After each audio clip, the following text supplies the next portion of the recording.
I'm gonna wear Wait, this. kidding.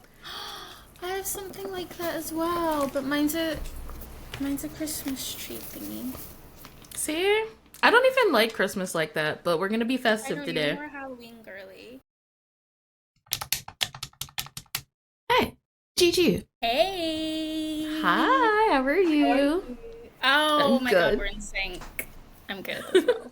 I'm glad to be talking to you. I'm excited. So for everyone watching, I'm going to be interviewing the creator and host of GGReemie, Reemie herself.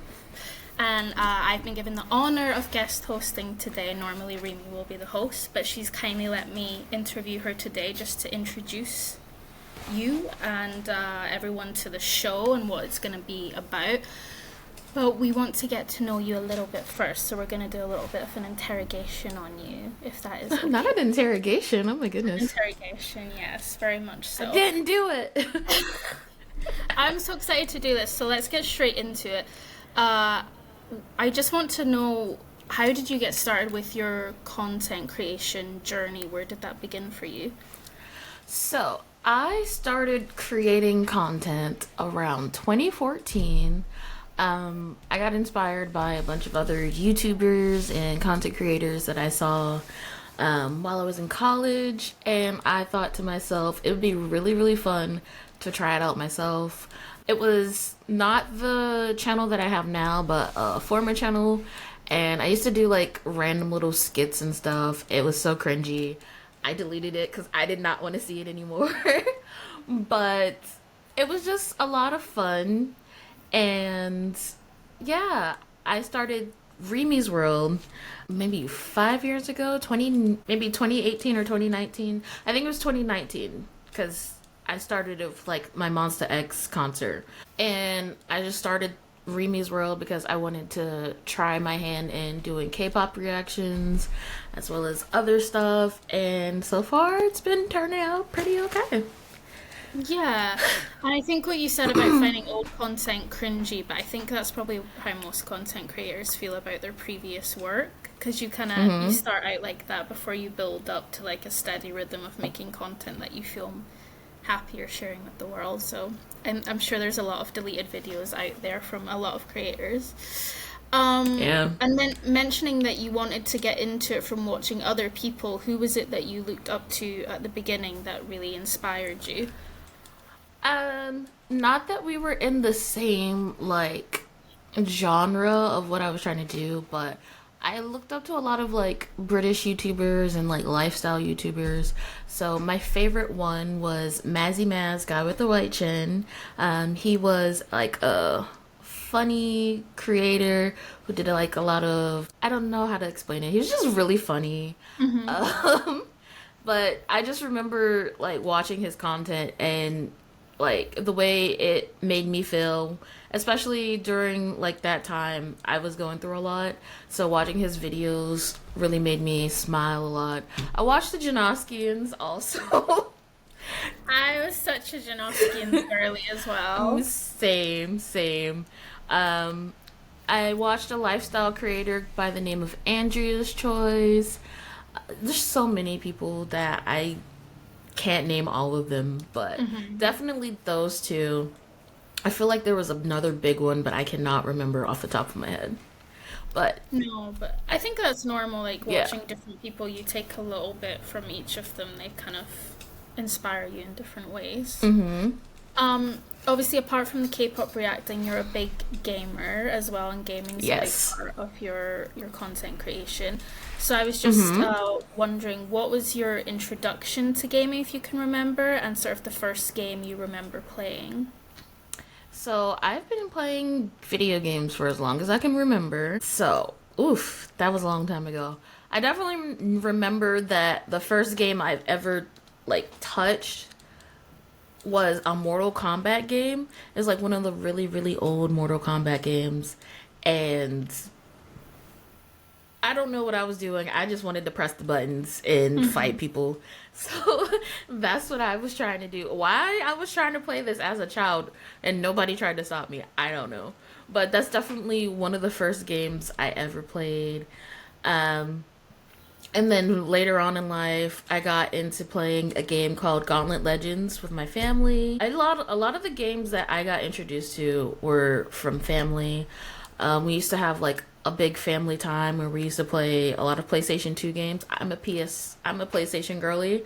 So, um, we played Gauntlet Legends, Gauntlet Dark Legacy, the X-Men Legends games, a game called Street Hoops and Def Jam Vendetta. It's a lot of games. If there's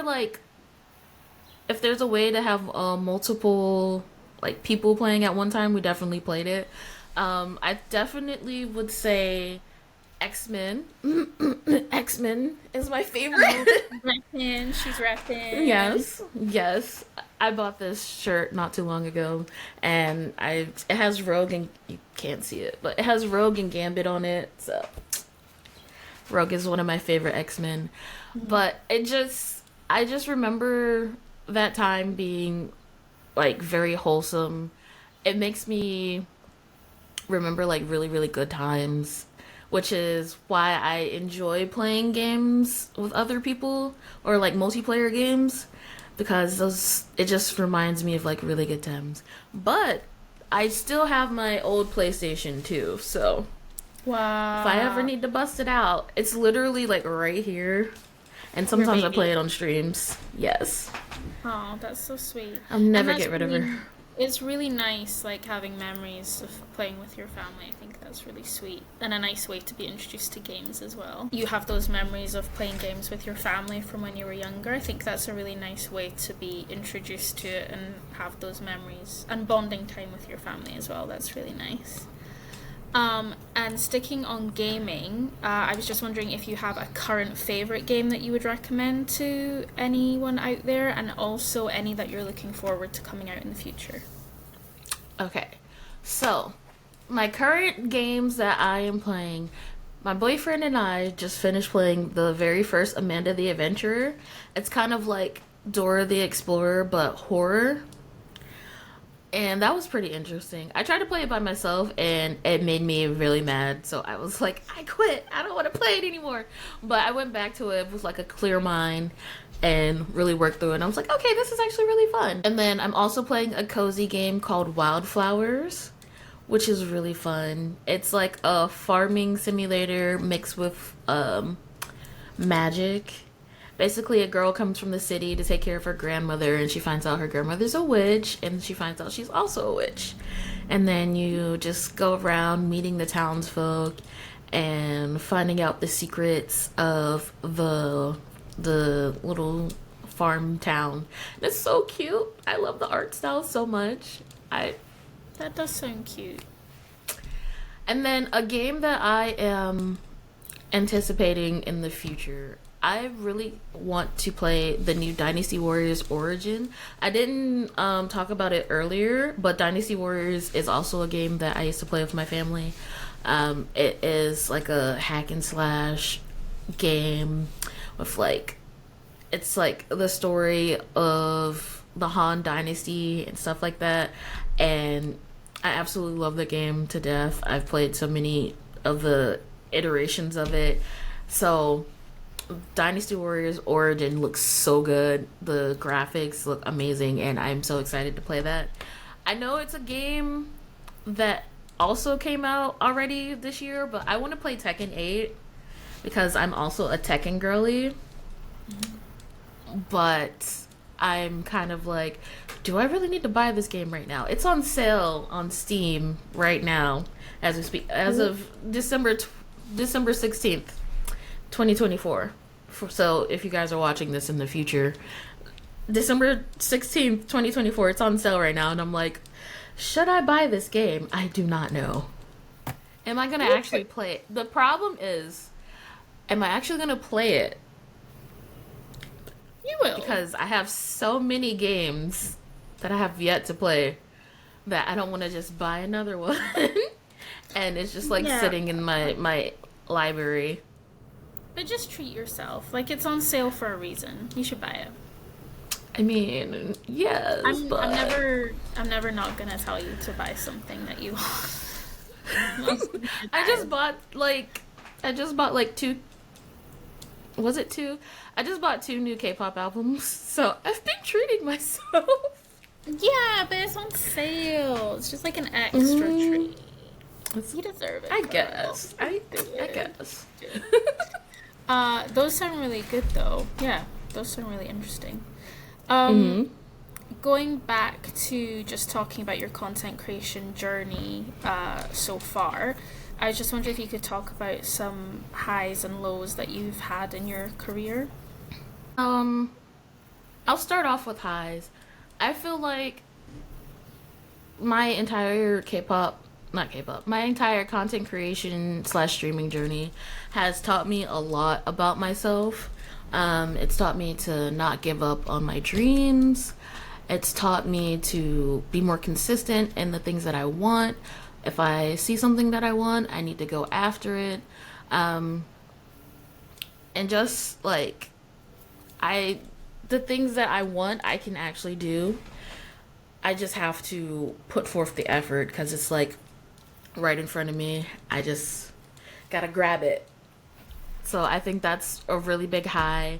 I've had such a warm response from people both in the K-pop reaction field as well as the streaming field. I've made a lot of good solid friends from it, and I just want to see that just continue in the future. A low definitely would be the flip side of what I just said. I've had a lot of moments in my life throughout my content creation journey where I felt like I wasn't good enough to be doing the things that I'm doing.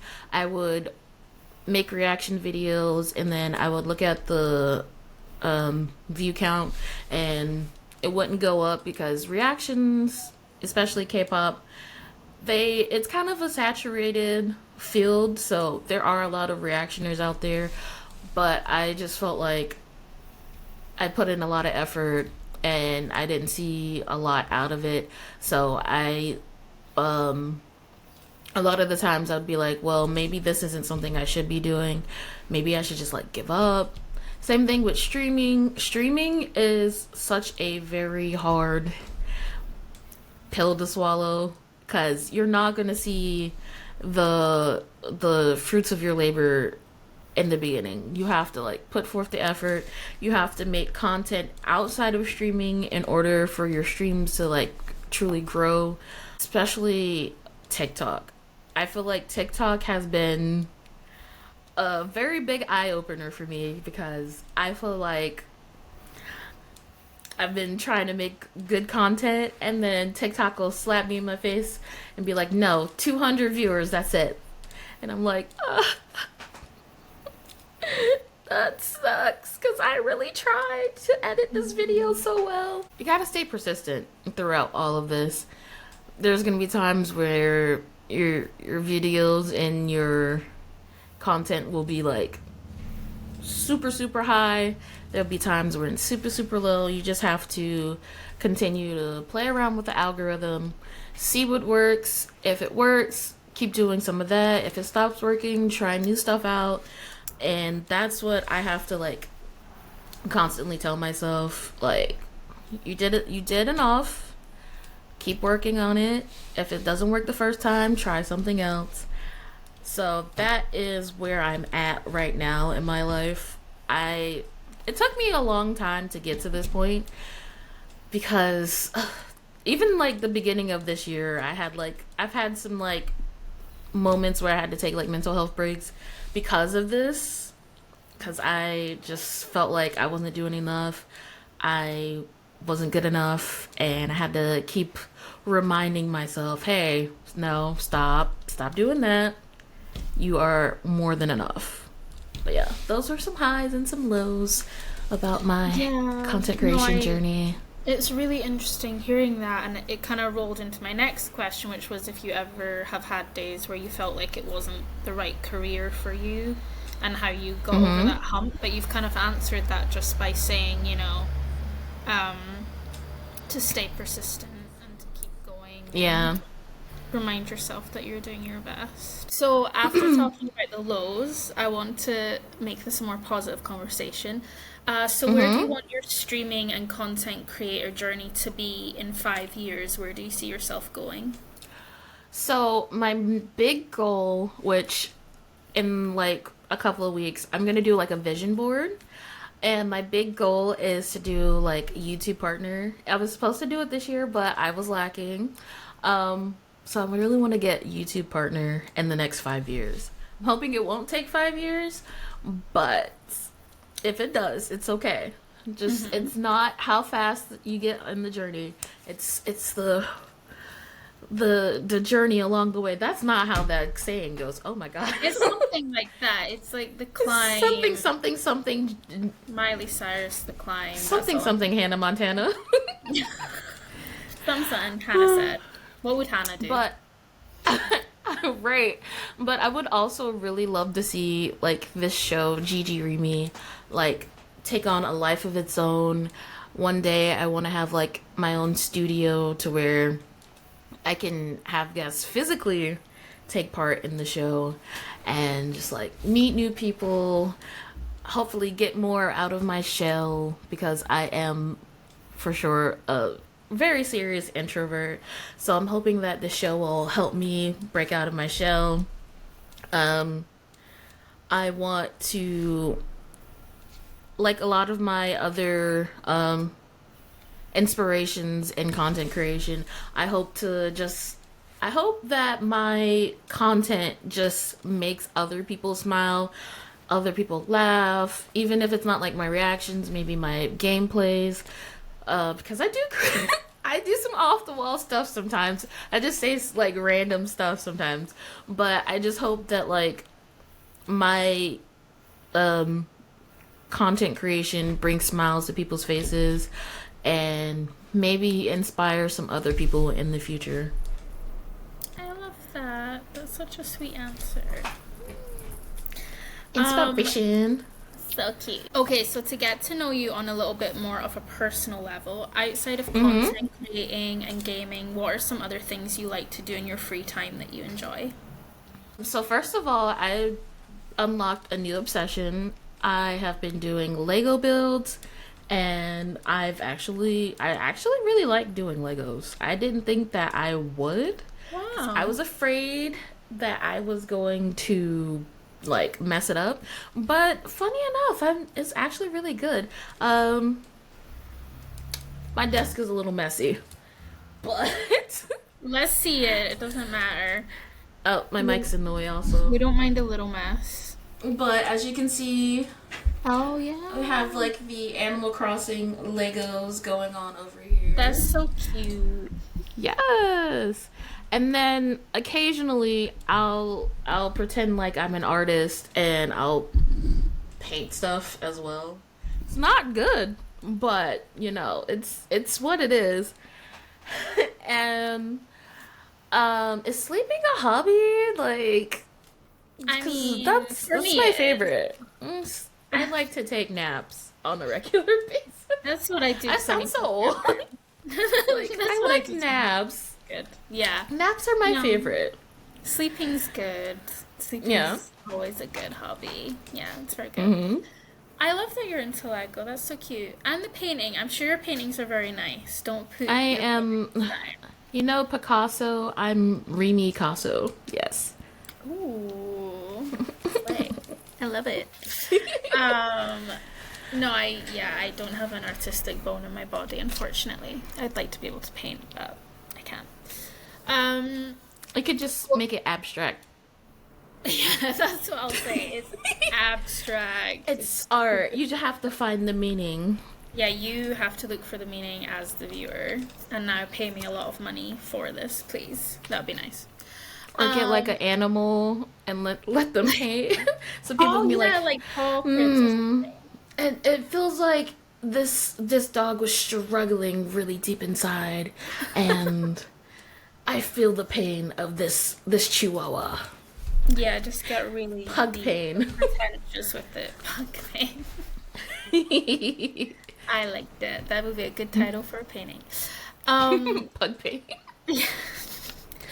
Going back to streaming, how important is community to you in your streaming career, and how do you foster a positive environment within your streaming community? Because obviously, streaming can be very toxic. Oh my god, yes. Firstly, I think for any streamer, like building a community is like the biggest thing for them. Because if you don't have a community, you won't grow. You're just a person talking into a camera. So I always want to try and foster a positive community. I don't allow bullying to go on in any of my chats. I always make sure that people feel comfortable and like my chat is very welcoming if you're new there. As long as there's no like weird stuff going on in any of my chats, I'm perfectly fine. You can talk about almost whatever because some topics are like off the table. But I love when people come into my chats and they're like, "Oh my god, I love this game." And that way I can like kind of like get to know them. Like, "Oh, tell me about this game. How do you like it? What's your favorite part?" Especially if it's like a cozy game. They'll tell me about who they married and like the like juicy gossip that goes on in there. I'm like, "Oh, I love the tea." So, just I feel like building a community is like the number one goal in anything. I want, like I said before, with like the YouTubers that inspire me. Some of these people have even not like directly, but indirectly helped me make friends. So, like you and we met through a content creator in their Discord. I met my best friend kind of through fandom as well. So I feel like if I could have like that same effect with somebody, maybe they meet their best friend through me or some form of me, that'd be really cool. That's a really sweet thought. That is nice. Yes. Yeah. On the back of that, do you have any memorable interactions with any members of your community that you want to share? I just burped. I'm so sorry. This has gotta be so crack. So great. It was like, yeah. I've had so many funny interactions with my communities, especially my moderators, because they like to, in a joking manner, bully me with bean boozles. If anybody out there doesn't know what bean boozles are, they're like these little jelly beans, and they come in a variety of flavors. They have flavors that are the same colors, so one will be a good flavor and one will be a bad flavor. So think of like, let me look at the thing. One flavor could be strawberry banana smoothie, and then the other one could be dead fish. Oh. So it's kind of just like, you don't know what it's like. It's like Forrest Gump, where its life is like a box of chocolates. You never know what you're gonna get. I was just thinking that. And my mods enjoy watching me do the bean boozles. I just did a 8-hour Twitch anniversary stream, and they back to back, might I add, sent me 5 bean boozles. And they tried to get me to do a 6th one by saying, "Oh no, you missed one." I'm like, "No, I can see the log, and I definitely did not. You're not getting me on this." But I feel like my community just is like a bunch of laughs.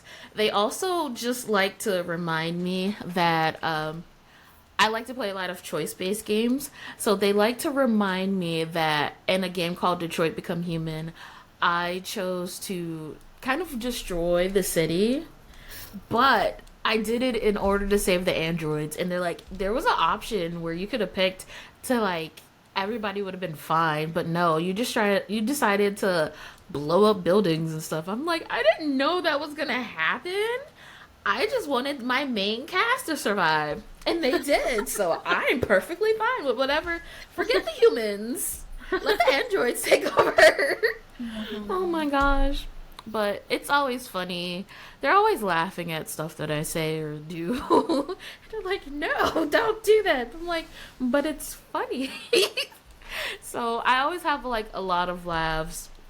Going back to my 1 year anniversary stream, I was making like you know how you have Christmas balls where they can be like detached and you like stuff in there.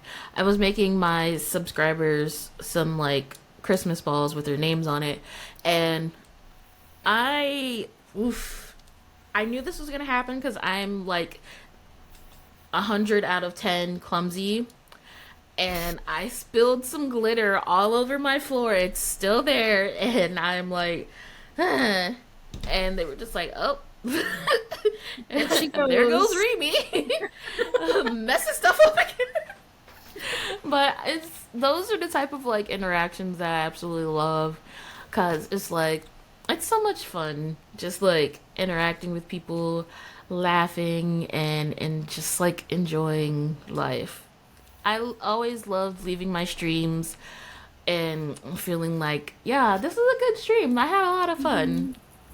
I love that. So, That's really nice having that relationship with your community. They say good yeah, friends are able to make fun of each other, so that's a right. good sign. You guys are close. That's really sweet. Um, I know you said like you've struggled with your content creator journey. Sometimes you've had days where, you know, it's not always been easy to carry on and you've thought about maybe giving up, but I was just wondering what advice would you give to someone starting out in the streaming world and how can they how can they build up their streaming? As far as streamers go, I feel like you don't need a lot to start off streaming. I didn't have a lot. All I had was my laptop, um, not that great of Wi-Fi and a web camera, and that's all you really need aside from like the game. So you just need whatever console you're gonna play your games on.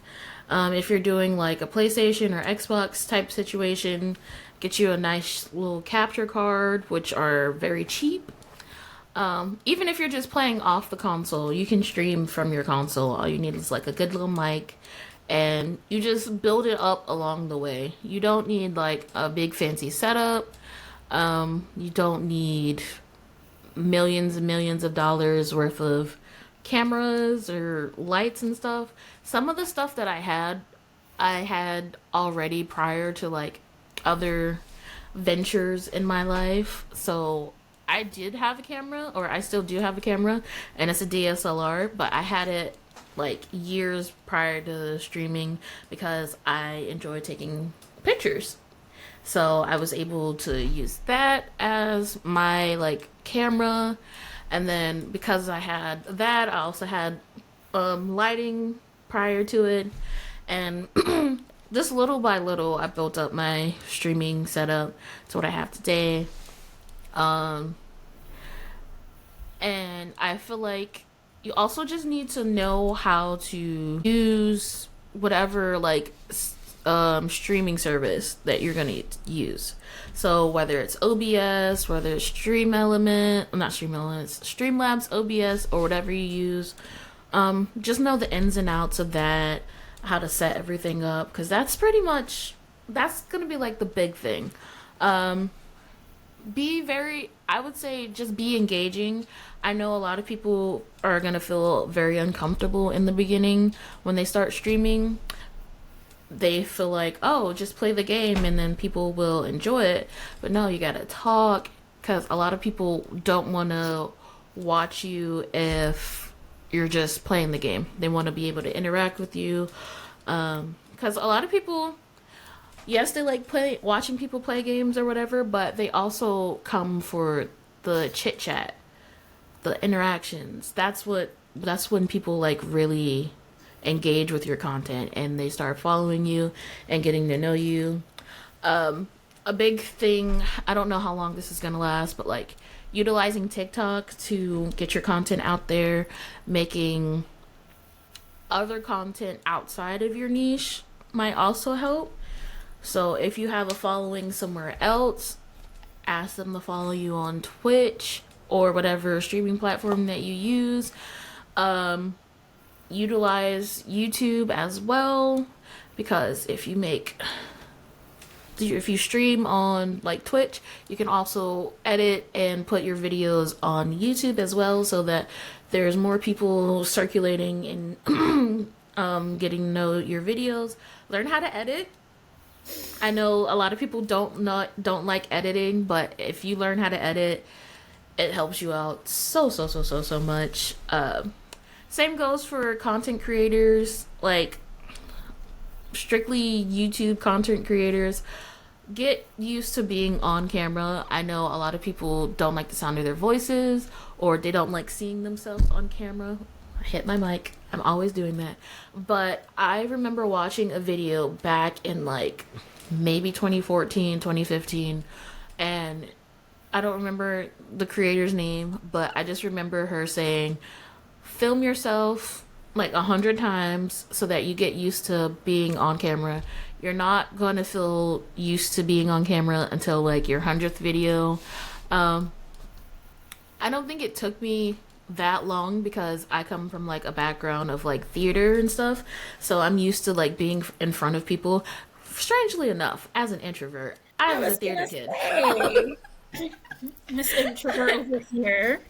I think that's really funny because a lot of introverts are actually actors if you like think about it. Like all they're like, yeah, I think that's a really big thing. Like actors, a lot of actors are like introverts, and then they get into these characters and they like lose themselves in the characters. So it's like it's not them in front of you, it's like the character they're portraying, and then they get off of set or off of the stage and they go back to their little hermit crab selves.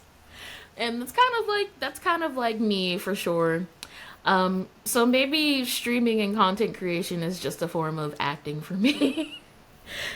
Ooh, I like that. Yeah, Yeah. I not necessarily like me pretending to be somebody else, but like me projecting my extroverted self onto everyone else, and then once I'm done, I go back into my introverted self.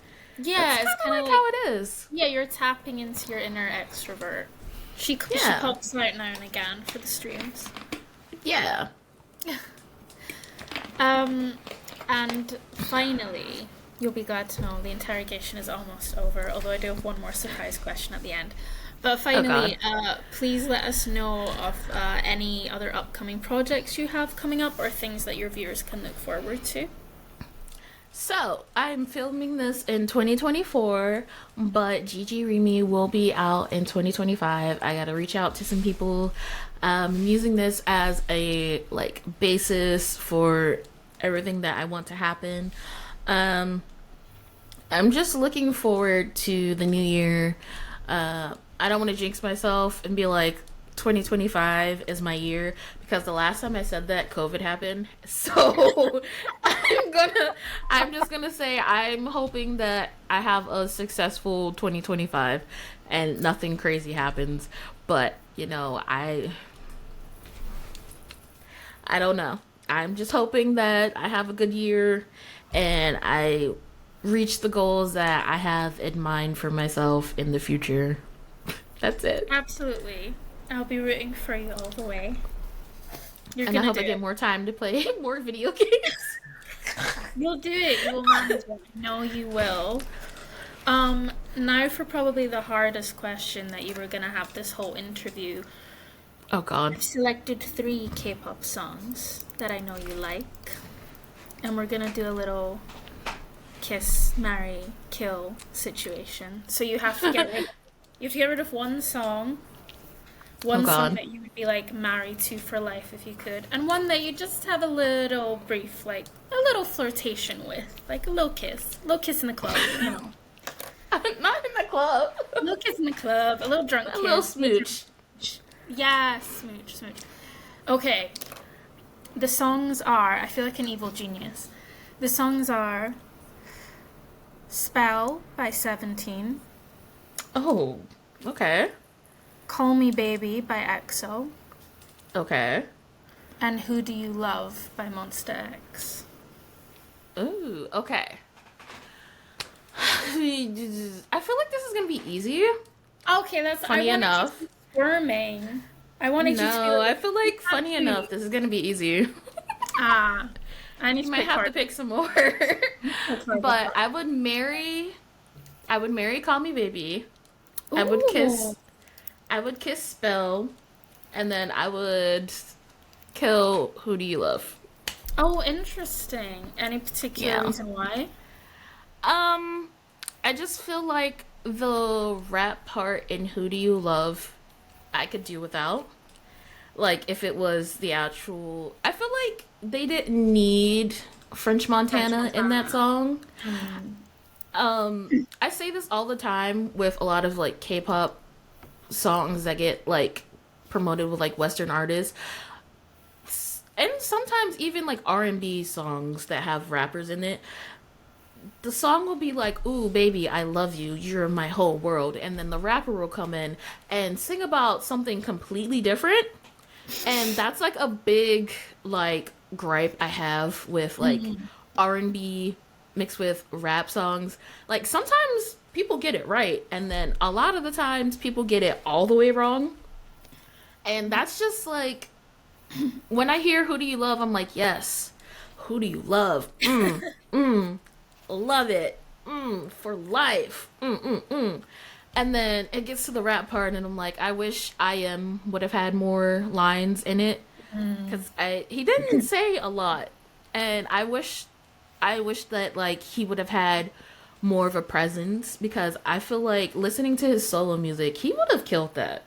They didn't Okay. need they didn't need French Montana. They just added him in there because they needed like a Western artist to promote the song. So that's why I would kill that song. Still love Well, it though. I failed. If we do this again, I'm picking harder songs in the future. I'm not happy. I wanted you to struggle to make that decision. It was too easy. Nah, once you said who do you love, you made my decision for me. Oh God. Okay.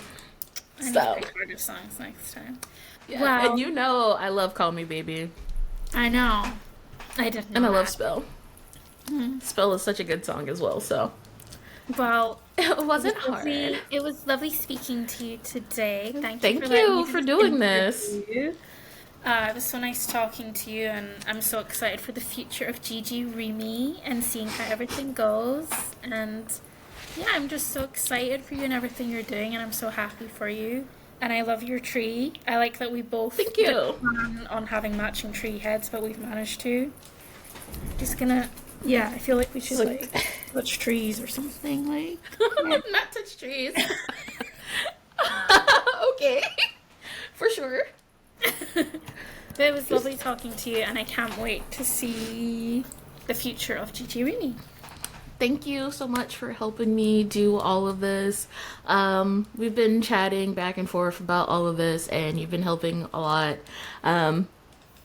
Get me in like a path to, because I am such a scattered brain person. I swear, I'm just like all over the place with everything.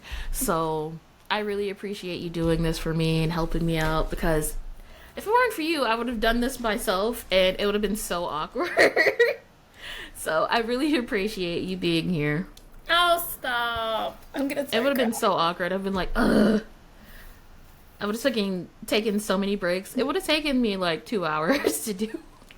No, I'm just bouncing off everything that you've created.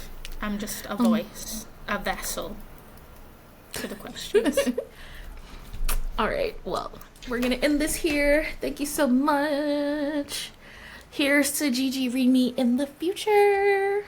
Yes. 2025. All good things. Yes.